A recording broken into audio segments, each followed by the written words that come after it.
às vezes já ouviram falar, mas não praticaram.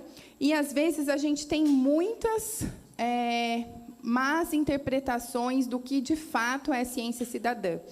Então, como a gente é o cerne, né, do projeto, a ideia é a gente estudar a preferência via ciência cidadã, é importante a gente entender alguns princípios básicos, algumas questões que são importantes dentro dessa prática, que é uma prática de trazer a sociedade para dentro da pesquisa. Né? É uma prática de ciência aberta, que hoje se fala tanto, né? Que se advoga tanto. Aqui na USP, por exemplo, a USP é signatária, né? A Pró-Reitoria de Pesquisa e Inovação é signatária do DORA, que é uma das práticas, né, de tentar ver também a ciência com outros olhos, né, com essa questão mais do impacto, né, e não só das questões mais quantitativas. E a ciência cidadã, ela está alinhada, né, dentro da ciência aberta, e a gente vai dividir a nossa fala aqui em alguns tópicos, é uma fala rápida, mas para a gente pincelar alguns pontos importantes sobre essa questão de envolver a ciência e a sociedade, o que é, para a gente conceituar bem a ciência cidadã, né, como que ela está dentro da ciência aberta.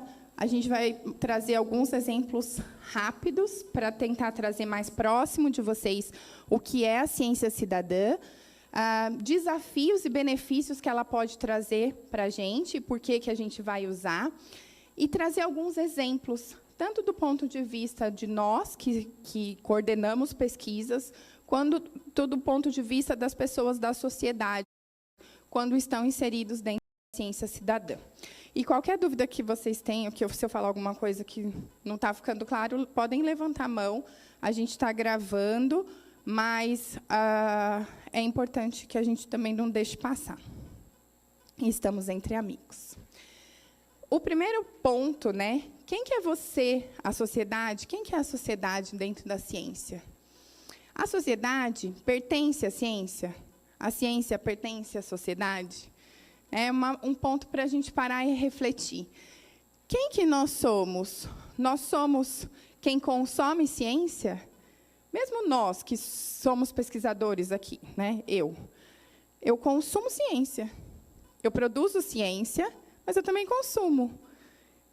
Na hora que eu vou comprar um medicamento, na hora que eu vou fazer o exercício físico, né? Na hora que eu vou fazer qualquer escolha que seja baseada em pesquisas, em estudos, a gente consome ciência, mesmo o pesquisador. Os pesquisadores, tradicionalmente, produzem ciência. E será que a sociedade também não pode produzir ciência? Esse é o princípio da ciência cidadã. É trazer a sociedade, e quando a gente fala da inclusão da sociedade, a gente fala, sim, a gente vai trazer ele fazer palestra. Sim, a gente vai trazer ele porque ele vai ser o participante da pesquisa. Não, ele vai fazer a pesquisa. E isso que é o principal conceito, né, que se equivoca em relação à ciência cidadã. Por quê? Porque ainda é uma coisa muito nova, não é muito familiar para a gente. E será que a sociedade pode ajudar, então, a ciência? Como que a gente pode fazer com que os cidadãos comuns, que não sejam cidadãos como eu, né, que já são pesquisadores, mas cidadãos da sociedade em geral, como é que eles podem ajudar na ciência? Será que, se eles ajudarem na ciência, eles também não vão se tornar pessoas mais conscientes, pessoas que vão consumir melhor essa ciência, essas evidências, e usar isso melhor na vida deles? E isso é uma reflexão importante, porque, às vezes, a gente acha que a sociedade, né, e nós, como sociedade, achamos que nós estamos aqui, a ciência está ali, e os mundos não se encontram, quando, na verdade, isso é possível. Não é comum, mas tem se tornado mais familiar nos dias de hoje. E essa é a nossa ideia, né, do nosso estudo. Trazer a sociedade para dentro do nosso estudo, da nossa pesquisa. Então, se a gente pegar uma definição clássica de ciência cidadã, né, definida, por exemplo, pela Rede Brasileira de Ciência Cidadã, ou mesmo pela Associação Europeia de Ciência Cidadã, a gente vai perceber que a ciência cidadã, essa definição ela é bem ampla e pode contemplar diferentes formas de parceria entre os cientistas, os pesquisadores e os cidadãos, né? No nosso caso, a gente tem um caso bem específico em que os cidadãos eles vão ter uma atividade de pesquisa. Nem sempre as práticas de ciência cidadã elas têm uma prática de pesquisa. Muitas vezes ela tem uma contribuição desse cidadão, sem que seja efetivamente pesquisa. E, por essas definições mais amplas, elas estariam acolhidas. Entretanto, né, aqui, no conceito que a gente vai trabalhar, é importante que a gente tenha em mente que tem 3 princípios extremamente importantes para a gente definir ciência cidadã, que é o engajamento dessa sociedade em diferentes etapas do processo científico, a educação científica tecnológica, que é o principal ganho e a principal devolutiva e a principal mudança que a gente faz na sociedade, que é exatamente o que eu falei. Será que, quando eu produzo a ciência, ou que eu ajudo a ciência, eu também não vou consumir melhor essa ciência, eu não vou botar ela melhor no meu dia a dia, valorizar melhor esses conceitos? E, por fim, a coelaboração e implementação de políticas públicas sobre temas de relevância social e impacto social. Afinal de contas, a sociedade é a maior beneficiada, né, pelo que está sendo produzido e causando um impacto direto para ela mesma.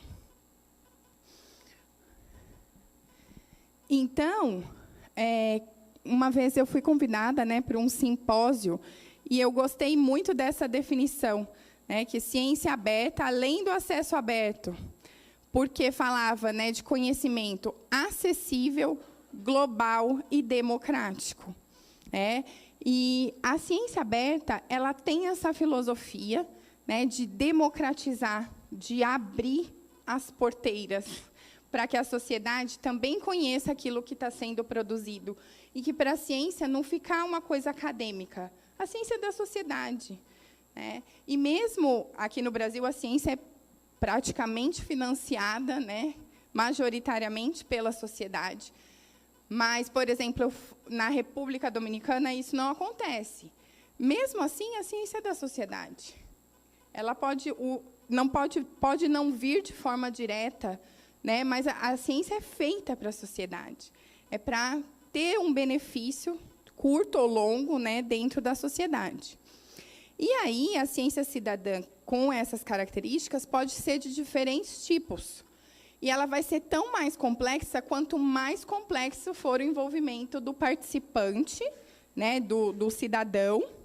Não vamos falar participante para não confundir com os participantes da pesquisa, conforme ele contribua em mais fases desse processo. Então, por exemplo, numa ciência cidadã contributiva, que é uma das mais disseminadas, né, o que a gente mais escuta falar, o participante ele atua na coleta de dados, né? O cidadão ele vai me ajudar na coleta de dados. Um exemplo muito clássico disso, eu não sei se são alguns projetos de biodiversidade que, muitas vezes, lá do outro lado do Brasil, a pessoa manda uma foto ou manda um áudio, né, para catalogar diferentes espécies vegetais, animais. E isso é muito utilizado, diminuindo aí as viagens, né, e fazendo com que a ciência chegue em lugares que ela não chegaria facilmente. Mas a gente também tem outros processos, que também chamados colaborativos, em que o pesquisador cidadão ele é incluído em mais etapas, e os cocriados em que eles são incluídos em todas as etapas. Então, é isso que eu falei para vocês. Quando a gente faz a cocriação, a gente envolve do começo ao fim, da ideia à aplicação. E, com isso, as pessoas fazem o que a Mari falou, né, a causa vira delas também. E, por isso, elas vão estar engajadas e lutar pelos mesmos princípios que nós, pesquisadores convencionais. Eu procurei hoje no ChatGPT. Qual é o maior projeto de pesquisa cidadã do Brasil? Projeto Tamar, né? E ele começou com o engajamento, os baianos têm um lá do ladinho, no Rio também tem, né? Um pertinho, esse é do Rio, acho. Fazendo inclusão social, envolvimento comunitário no cuidado com as tartarugas para evitar que elas fossem extintas, né, e que tivesse as caças predatórias. Então, é o projeto de ciência cidadã mais famoso, que só com a foto, todo mundo adivinhou, né? Então, é um projeto de ciência cidadã. Tem diferentes participações, se vocês forem ver as ações do Projeto Tamar, tem diferentes formas de ciência cidadã ali inserida, né? Que podem ir desde o cocriado, né, se é engajado a comunidade em ter ideias, como vai fazer, até a simples coleta de dados. Então, eu vi a tartaruga com a marquinha, eu vou tirar a foto, eu vou mandar, eu vou informar. Então, pode ter diferentes formas e diferentes participações. Entretanto, para caracterizar a ciência cidadã, não é só ir lá coletar o dado, né? Quem vai lá e coleta o dado, por exemplo, um levantamento epidemiológico, que as pessoas vão, por exemplo, num censo, né? As pessoas vão lá e coletam o dado. Não é ciência cidadã. Por que não é ciência cidadã? Porque eu estou tendo só uma colaboração, mas eu não estou tendo a contrapartida. A ciência cidadã, ela não se resume a um trabalho colaborativo. Ela tem que ter outra contrapartida para o outro lado, né? Então, o pesquisador ganha, é um ganha-ganha. A equipe de pesquisa ganha, mas o cidadão também ganha. Tá? Então, a gente precisa ter o envolvimento ativo do cidadão, gerando conhecimento, produção de resultados, assim como a gente tem nas pesquisas convencionais, de não pesquisa cidadão, mas precisamos ter benefícios tanto para os cientistas como para os cidadãos.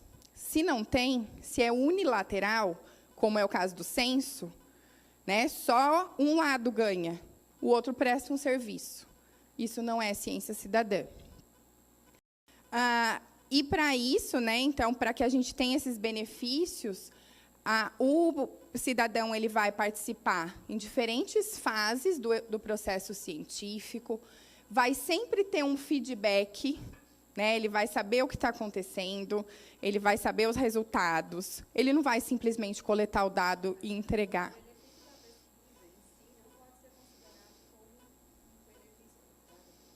É um dos benefícios, mas não pode ser o único, porque, senão, não tem... Se ele simplesmente participa da pesquisa, como você diferencia isso de uma simples prestação de serviço? Né? Ele tem que ter outros benefícios. Então, ele tem que ter um ganho de conhecimento, algum processo educativo, algum outro benefício que o diferencie de um simples colaborador que coleta dados.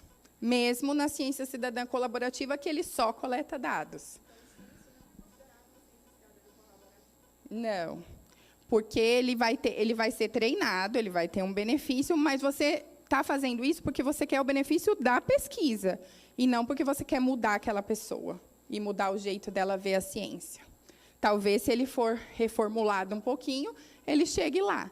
Mas esse é o principal problema, e acho que a Ana pode dizer que a pró-reitoria, né, de pesquisa, o mais vem são projetos concorrendo para um edital de ciência cidadã que não são de ciência cidadã.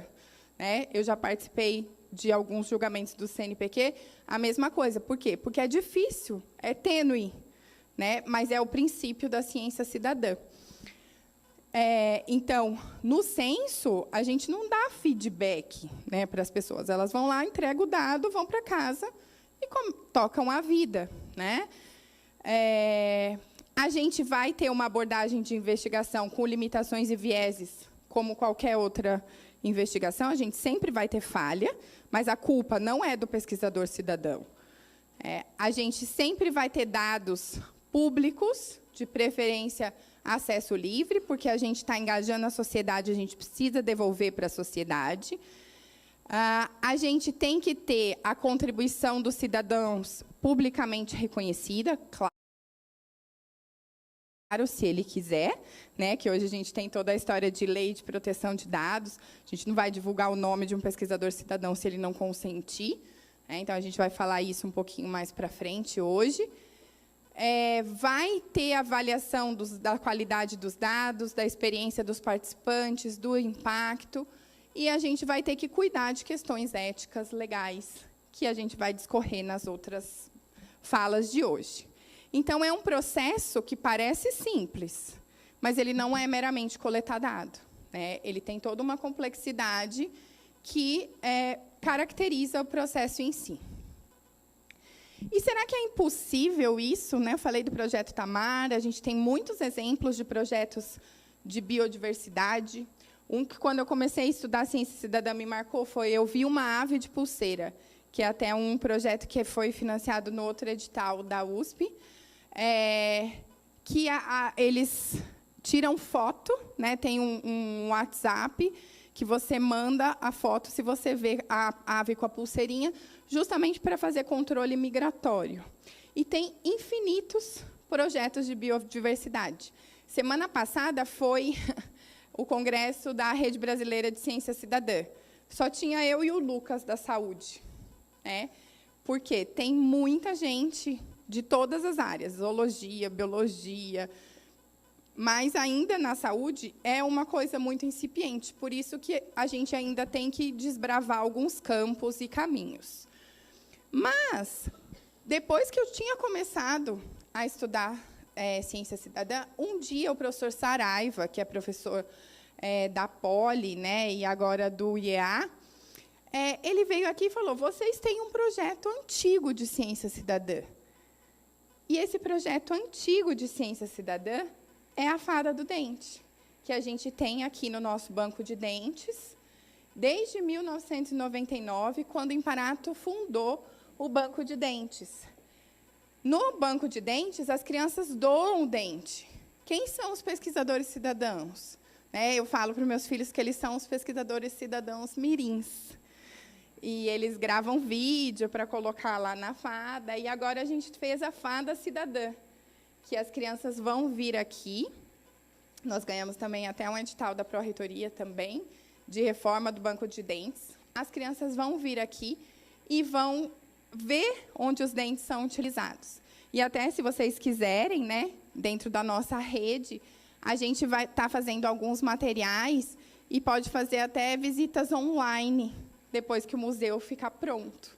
Então, vai estar acessível até para as crianças de outros lugares.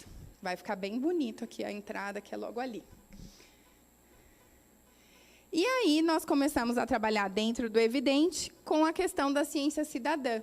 A gente começou primeiro com a cidadã... Apesar de muitos não saberem... Ixi, ficou errado ali. Com a ciência cidadã colaborativa, né? E depois passou... Apesar de... Cortou um slide. Com a ciência cidadã co-criadora, né, que a gente vai trabalhar com os usuários, né, para que eles vão mandar dúvidas de pesquisas, e assim como a gente pretende trabalhar com a Fada Cidadã. Acho que tem que abaixar um pouquinho, está muito alto. É lá, né? Apesar de muitos não saberem, um dente também é um órgão. Sua doação traz um material muito rico a ser estudado por pesquisadores em projetos bem complexos, envolvendo até mesmo células-tronco. Nesse contexto, um dos projetos realizados aqui na FAUSP é o da Fada do Dente. Nessa campanha, as próprias crianças são incentivadas a doarem seus dentes, que serão utilizados no desenvolvimento de estudos acerca desse material tão valioso. Além dessa arrecadação, são produzidos materiais educativos, como os livros O Endereço da Fada do Dente e Caras da Cárie.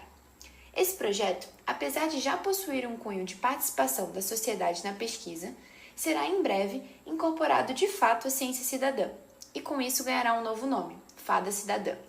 Nessa nova fase, as crianças participarão ainda mais ativamente das pesquisas. Isso acontecerá por meio de visitas monitoradas aos centros acadêmicos, nas quais a vivência da pesquisa será possível. Além disso, os jovens pesquisadores receberão conteúdos de educação e ciência e poderão opinar sobre o trabalho atual e sugerir tópicos para futuros estudos. Entendemos que a participação da sociedade na pesquisa é de grande valia, de modo a democratizar a ciência e criar em cada um dos indivíduos um senso de contribuição e cidadania. Para conhecer mais e participar desse projeto tão especial, acesse nosso site e redes sociais. Então, é só para mostrar um exemplo, né, que está perto da gente, que a gente já conhece. Fala, Carla.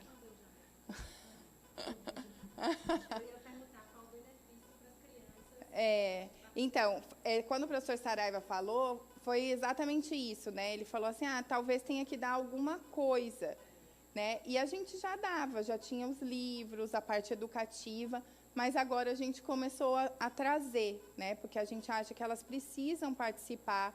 A gente tem, depois o Lucas vai mostrar um chatbot, que as crianças podem escrever para a fada e podem fazer perguntas e podem mandar sugestões. Tá?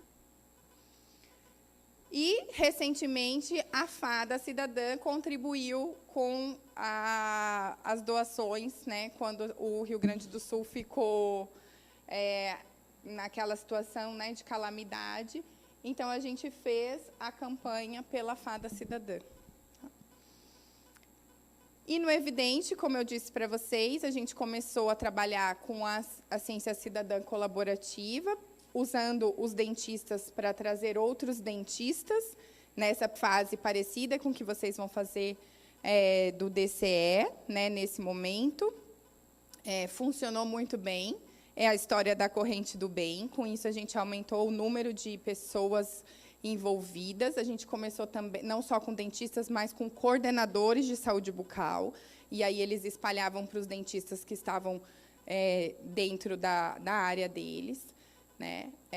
Claro que ainda é um trabalho de conscientização, de mudar cabeças e das pessoas realmente entenderem. E, quando a gente trabalha com dentistas, a gente está trabalhando com um público diferenciado, seleto, que é mais fácil de entender. Mas, dentro das nossas iniciativas, tem a parte co-criadora, que envolve os usuários, que são os usuários relacionados à FADA, mas também todos os usuários da odontologia, de uma maneira geral. E aí, quando a gente fala, né, dos benefícios, que benefícios são esses? Então, a ciência cidadã, ela beneficia os dois lados, lembram? Então, ela democratiza a ciência, o que é bom tanto para a equipe de pesquisa quanto para o pesquisador cidadão. Ela representa, para a equipe de pesquisa, uma inovação de processos, né, porque é um jeito novo de fazer pesquisa. Então, você, com isso, tem estratégias novas e, consequentemente, vai disseminar, né, e transpor algumas barreiras que você pode ter. Vai melhorar o seu alcance e a representatividade, né, a representar melhor a diversidade, porque a gente vai tentar fazer esse espalhamento, essa ideia de alcançar todo o Brasil. E a gente pode ter até um impacto orçamentário, que eu vou mostrar para vocês que tem, que a gente já calculou. Por outro lado, para o cidadão, ele tem sempre um aprendizado, um treinamento, um benefício educativo, né, que é inerente do processo. Ele tem o reconhecimento, então, ele vai ser valorizado por fazer a diferença para a sociedade, né, por ele ter esse valor e por ter contribuído com a ciência. E aumenta o envolvimento e a participação social, né, o engajamento dele dentro da sociedade, dentro do núcleo em que ele está inserido. Por outro lado, né, nem tudo são flores, e a gente vai ter os desafios. A gente tem problemas, né, e a gente tem cuidados que precisam ser tomados e são inerentes da pesquisa com ciência cidadã. Então, alguns exemplos, né, tangem aqui na questão de capacitação, engajamento, aspectos éticos e legais, tecnologia e o uso de dados, que hoje em dia, né, é tão trabalhado e discutido. Então, a gente tem trabalhado, né, por exemplo, criando recursos educativos. Essa aula vai ser disponibilizada como mais uma forma de recurso educativo para treinamento dos pesquisadores cidadãos, e sempre trabalhando materiais com diferentes abordagens para que a gente atinja diferentes públicos, que essa é realmente a ideia. Em relação ao engajamento, né, a gente também é a história do vestir a camisa, né? A gente precisa fazer com que o pesquisador cidadão se sinta parte, de fato, né? A questão do pertencimento do projeto. Então, muitas vezes, a gente vai trabalhar com metas, com prêmios, com valorização, com reconhecimento, que é uma forma dele se valorizar e de ser diferenciado dentro da sociedade. A questão dos aspectos éticos e legais, a gente tem alguns documentos que são norteadores da pesquisa da consciência cidadã. Como eu disse, a pesquisa cidadã em saúde no Brasil ainda é muito incipiente. Então, a gente tem uma série de resoluções e agora uma lei, né, que reúne as resoluções éticas de estudos com seres humanos. Então, a gente precisa seguir todas elas. São diferentes de estudos feitos em outros países, então, nem tudo a gente consegue aproveitar tal e qual é feito em outros países. Então, a gente tem outros desafios, e por isso que hoje a Ana e depois vai falar com vocês sobre as boas práticas, e depois a Renata vai falar sobre o nosso termo de consentimento e por que a gente tem todas as especificidades, né, que são termos já aprovados. E a gente tem as questões, né, de tecnologia e uso de dados, porque a gente precisa ter essa interação, a gente precisa guardar os dados, a gente precisa ter a proteção dos dados, a gente precisa ter uma série de outros cuidados para resguardar esse pesquisador cidadão e, ao mesmo tempo, para ter o dado aberto e disponível para a sociedade. Porque, mais do que nunca, ela produziu, né, esse dado. Então, ela precisa ter essa devolutiva. Então, não tem como fazer isso sem aderir aos princípios de ciência aberta. Entretanto, né, então, temos desafios, benefícios, e aí, né, como que a gente balanceia tudo isso? Dá para fazer? Né, será que funciona? E aí, por isso, eu trouxe alguns exemplos práticos, só para a gente fechar, do nosso começo. Né? A gente teve que começar por um começo. Começamos bem lá, devagarzinho, né, desbravando um mundo que não existia. Então, passamos pelos comitês de ética, que nunca tinha passado aqui na Odonto, um projeto de ciência cidadã. Né? Então, nós fomos os primeiros tentando. Né? Eu estou há muitos anos no comitê de ética, então isso foi muito importante para eu achar o caminho. Né? Achamos, aprovamos, acho que o do profissionais de primeira. Né? O usuário ainda foi e voltou, por umas questões de documento, mas conseguimos passar por isso. E, diante disso, a gente decidiu calcular, será que vale a pena mesmo financeiramente?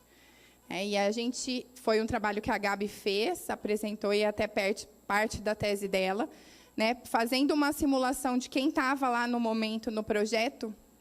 A gente viu uma estimativa de coleta de dados, pensando numa representatividade dos diferentes estados do Brasil, e fizemos uma análise de modelagem econômica, considerando, né, no caso, a gente trazer alguns cidadãos voluntários, como a gente está fazendo, e eles disseminarem, lá, cada um no seu estado, na sua região, e mandar um de nós, que foi o que a gente fez no estudo multicêntrico, para quem estava, né, sempre ir um de nós para ajudar na coleta de dados.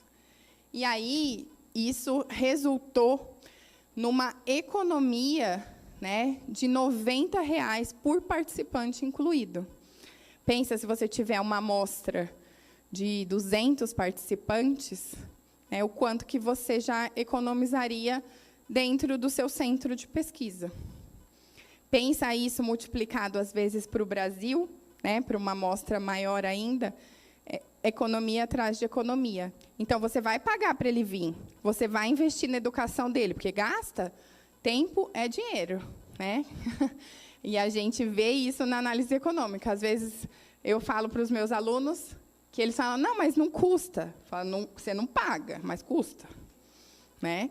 A gente não paga algumas coisas porque a gente tem ali no nosso métier, mas custa. Alguém está pagando. Eu falo sempre isso para meu filho, você não pagou, mas alguém está pagando. Tá? Então, imaginem o quanto a gente pode também fazer isso ser benéfico, né, dentro da nossa instituição, da nossa pesquisa.